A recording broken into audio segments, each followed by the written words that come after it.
Hello students, आज हम start कर रहे हैं computer graphics and visualisation subject की यूनिट वन का हम जो फर्स्ट टॉपिक आज डिस्कस करने वाले हैं वो है रैंडम स्कैन डिस्प्ले।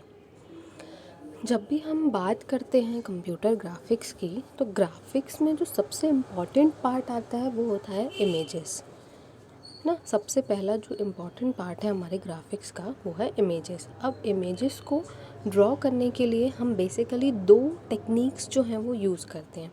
एक होते हैं हमारे रैंडम स्कैन डिस्प्ले सिस्टम्स, एक होते हैं हमारे रास्टर स्कैन डिस्प्ले सिस्टम। तो आज हमें जो डिस्कस करना है वो है हमारा रैंडम स्कैन डिस्प्ले सिस्टम। अब रैंडम स्कैन डिस्प्ले में हम क्या करते हैं, यहाँ पर हम एक इलेक्ट्रॉन बीम यूज़ करते हैं। इलेक्ट्रॉन बीम जो है वो बिल्कुल वैसे ही काम करती है जैसे हमारी पेंसिल काम करती है। फॉर एग्ज़ाम्पल, जैसे हम एक पेंसिल से एक ब्लैंक पेपर पे कोई भी डायग्राम या कोई भी फिगर ड्रॉ करते हैं तो हम उस पेपर के मतलब उस पेपर के साइज़ से डिपेंडेंसी नहीं होती हमारी सिर्फ डिपेंडेंसी क्या होती है कि हमें जो डायग्राम ड्रॉ करना है बस वो पर्टिकुलर वो डायग्राम बनना चाहिए। तो हम हमारी पेंसिल को क्या करते हैं, उसी तरीके से मूव करते हैं और उस डायग्राम को क्या करते हैं, ड्रॉ करते हैं।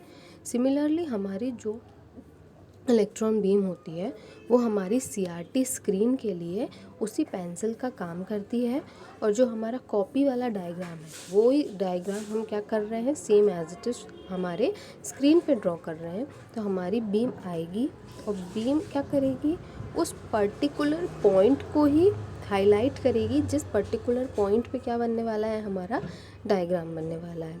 तो इसमें जो पिक्चर हम कंस्ट्रक्ट करते हैं वो होती है sequence of straight line segments.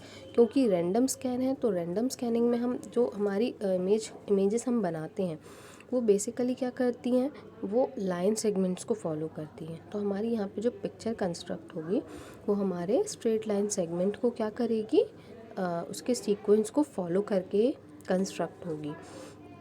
तो हर एक जो हमारा लाइन सेगमेंट होता है स्क्रीन पे, उसकी जो डायरेक्शन होती है वो बीम के अकॉर्डिंग ही क्या करती है, मूव करती है। मतलब हमारी बीम जो है वो उन्हीं पॉइंट्स पे मूव करेगी जहाँ पे हमें क्या करवाना है, उस डायग्राम को या उस स्ट्रेट लाइन को क्या करना है, शो करना है।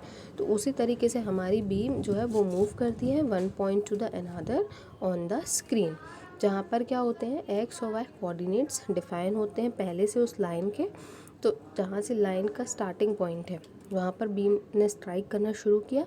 बीम वहाँ से कहाँ तक स्ट्राइक करती जाएगी हमारी स्क्रीन को, जहाँ तक उस लाइन का एंड पॉइंट है। मतलब एक और हमारे एक्स डैश वाई डैश जो कोऑर्डिनेट्स गिवन है, एक लाइन ड्रॉ हो गई। सिमिलरली यही हम दूसरी लाइन के लिए करेंगे। तो ये सिस्टम जो है इसी तरीके से क्या करता है, पूरे डायग्राम को कवर करता है। और जब हमारा डायग्राम जो है वो पूरा ख़त्म हो जाता है तो हमारी जो बीम है वो वापस से कहाँ आ जाती है, वो वापस से हमारे फर्स्ट पॉइंट पे आके रुक जाती है।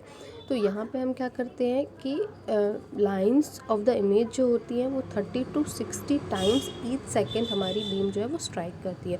तो इस प्रोसेस को हम क्या कर सकते हैं, एक डायग्राम की हेल्प से समझ सकते हैं। ये डायग्राम देखिए, डायग्राम में आपको दिख रहा है कि फर्स्ट वाले फिगर में क्या हो रहा है, हमारी इलेक्ट्रॉन बीम जो है वो स्ट्राइक कर रही है, मतलब वो अभी सिर्फ आई है हमारे स्क्रीन पे।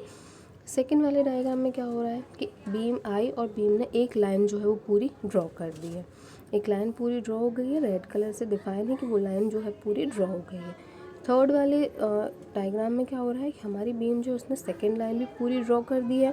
हमारा फिगर देखिए, वो कनेक्टेड डायग्राम बन रहा है पूरा ट्रायंगल का। पहले एक लाइन ड्रॉ हुई, अभी सेकेंड लाइन भी ड्रॉ हो चुकी है। और फिर हमने क्या किया, जो लास्ट वाला डायग्राम है उसमें हम देख सकते हैं कि हमारा जो डायग्राम है, मतलब हमारा जो फिगर है ट्रायंगल का, वो पूरे तरीके से क्या हो गया है, कंप्लीट हो गया है। और बीम भी है उसी पॉइंट पे है जहाँ से उसने स्टार्ट किया था। मतलब पूरा एक क्लोज्ड डायग्राम बन चुका है जिसका स्टार्टिंग पॉइंट और एंडिंग पॉइंट क्या है, सेम पोजीशन पे है। और जो हमारा डायग्राम है वो बन के एकदम कंप्लीट हो गया है। तो ये होती है हमारी रैंडम स्कैन डिस्प्ले सिस्टम, जिसमें हम सिर्फ उसी पॉइंट पे बीम को स्ट्राइक कराएंगे जहाँ पे हमें हमारा डायग्राम जो है वो शो करवाना है। तो रैंडम स्कैन मॉनिटर्स जो होते हैं उनको हम वेक्टर डिस्प्लेस भी बोलते हैं, या स्ट्रोक राइटिंग डिस्प्लेस भी बोलते हैं, और कैलीग्राफिक डिस्प्लेस भी कहते हैं इनको। अब रैंडम स्कैन का एडवांटेज क्या हो सकता है, रैंडम स्कैन के जो एडवांटेज होते हैं वो ये होते हैं कि इसमें हम क्या कर रहे हैं, इलेक्ट्रॉन बीम यूज़ कर रहे हैं जो डायरेक्टली सिर्फ उन्हीं पार्ट्स पे स्ट्राइक करवा रही है स्क्रीन के जो इमेज को ड्रॉ करने वाले हैं। मतलब हमें अननेसेसरी पूरी स्क्रीन को स्कैन करने की ज़रूरत नहीं है। तो ये उसका एक एडवांटेज हो गया। सेकेंड एडवांटेज क्या है इसका कि ये प्रोड्यूस करती है स्मूथ लाइन ड्राइंग्स। अब यहाँ पे हम सिर्फ लाइन सेगमेंट्स को यूज़ कर रहे हैं तो ये जो लाइंस हैं वो बहुत ही स्मूथली तरीके से क्या करती है, उनको ड्रॉ करती है। थर्ड है ये एक हाई रिजोल्यूशन प्रोवाइड करती है। हमारी जो रैंडम स्कैन मेथड है वो हाई रेजोल्यूशन भी प्रोवाइड करती है। अब इसका डिसएडवांटेज क्या हो सकता है, इसका डिसएडवांटेज होता है कि रैंडम स्कैन मॉनिटर्स जो होते हैं वो cannot display realistic shades scene. यहाँ पर जो है हम रियलिस्टिक इमेजेस को क्या है नहीं डिस्प्ले कर सकते, क्योंकि हम इसमें सिर्फ लाइन सेगमेंट्स का यूज़ कर रहे हैं और हमारे जो रियलिस्टिक इमेजेस होते हैं उनमें हम बहुत सारे टाइप के मतलब शेप्स का यूज़ करते हैं या सीनरीज़ का यूज़ करते हैं जो कि यहाँ पे बनाना पॉसिबल नहीं है। तो इसका डिसएडवांटेज यही है कि ये जो सिस्टम होता है हमारा, ये रियलिस्टिक शेड स्क्रीन को क्या कर सकता है, डिस्प्ले नहीं कर सकता है। ये सिर्फ लाइन सेगमेंट्स को ही क्या कर सकता है, डिस्प्ले कर सकता है। Thank you for watching this video.